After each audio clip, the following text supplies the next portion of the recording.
Hi friends, ఈ వీడియోలో మనము రోజువారీ రాశి ఫలాలలో మీనా రాశి వారి గురించి తెలుసుకుందాం. అంతకన్నా ముందు చిన్న రిక్వెస్ట్ ఫ్రెండ్స్, ఈ వీడియో నచ్చినట్లయితే లైక్ చేయండి, షేర్ చేయండి, అలాగే సబ్స్క్రైబ్ చేయడం అసలు మర్చిపోవద్దు. మీ యొక్క సపోర్ట్ నాకెంతో అవసరం. ఇక మీనరాశి వారికి ఈరోజు చూసుకున్నట్లయితే ఆర్థిక లావాదేవీలు కొంత మందకొడిగా సాగుతాయని చెప్పవచ్చు. శ్రమతో కానీ ముఖ్యమైన పనులు పూర్తి చేయలేకపోతారు. కుటుంబ పెద్దలతో కలహ సూచనలున్నవి కాబట్టి కాస్త ప్రశాంతంగా ఉండడానికి ప్రయత్నించండి. ఇక దూర ప్రయాణాలలో వాహన ఇబ్బందులున్నవి మరియు చిన్న చిన్న వాహన ప్రమాదాలు జరిగే అవకాశం ఉన్నందున వాహనానికి తగిన మరమ్మతులు చేయించుకోండి. అలాగే మద్యపానం సేవించి వాహనాన్ని నడపకండి. ఇక ఆధ్యాత్మిక సేవ కార్యక్రమాల్లో పాల్గొంటారు. దేవాలయాలను సందర్శిస్తారు. దేవాలయాలను సందర్శించినప్పుడు మీరు ముఖ్యంగా గుర్తుంచుకోవాల్సింది మీ ఇష్టదైవం యొక్క ఆరాధన అనేది మీకు మంచి చేస్తుంది కాబట్టి తప్పకుండా దిశగా ప్రయత్నించండి. ఇక వృత్తి వ్యాపారాలలో ఎవరైతే ఉన్నారో వారి యొక్క వ్యాపారాలు నిదానంగా సాగుతాయి. నిరుద్యోగులు ఎవరైతే ఉద్యోగ ప్రయత్నాలు చేస్తున్నారో ఆ ప్రయత్నాలను వాయిదా వేయాల్సి వస్తుంది.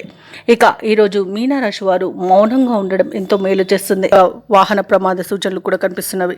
గనంతో అకారణంగా తగాదాలు కలిగే అవకాశం కనిపిస్తుంది.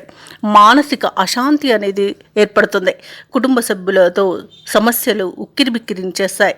శారీరక రుగ్మతలు ఉన్నవి కాబట్టి ఔషధ సేవనం చేయండి. తగ్గకపోతే వైద్య సంప్రదింపులు చేయడం మీకు మేలు చేస్తుంది. ప్రత్యర్థుల పట్ల మరింత అప్రమత్తంగా ఉండడం అవసరం. ఆస్తుల విషయంలో మరింత నిదానాన్ని పాటించండి. ఎందుకంటే తొందరపాటు నిర్ణయాలు చేయడం వలన ఆస్తిని కోల్పోయే అవకాశం కనిపిస్తుంది. ఇక వ్యాపారస్తులు, వాణిజ్యవేత్తలు ఎవరైతే ఉన్నారో వారి యొక్క వ్యాపారాలు ఈరోజు సాధారణ స్థాయిలో ఉంటాయి. ప్రభుత్వ ఉద్యోగస్తులకు ఉద్యోగాలలో మార్పులు అనేవి తథ్యం కావచ్చు. కళాకారులకు నిరుత్సాహపూరితంగా ఉంటుంది. పరిశోధకులకు, వ్యవసాయదారులకు కొంత ఆందోళన చెందే పరిస్థితులు అనేవి ఏర్పడతాయి. ఇక విద్యార్థులకు లభించిన ఫలితాలు నిరాశను కలిగిస్తాయి.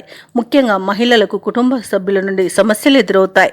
ఇక మీనరాశి వారికి అదృష్ట రంగు తెలుపు, ప్రతికూలమైన రంగు నీలం, అదృష్ట సంఖ్య 1. ఈరోజు మీనరాశి వారు నారసింహస్వామి స్తోత్రాలు పఠించడం మరియు హనుమాన్ చాలీస పఠనం చేయడం వలన మంచి శుభ ఫలితాలను పొందుతారు. అలాగే పనులలో వచ్చే ఆటంకాలని తొలగించుకోగలుగుతారు.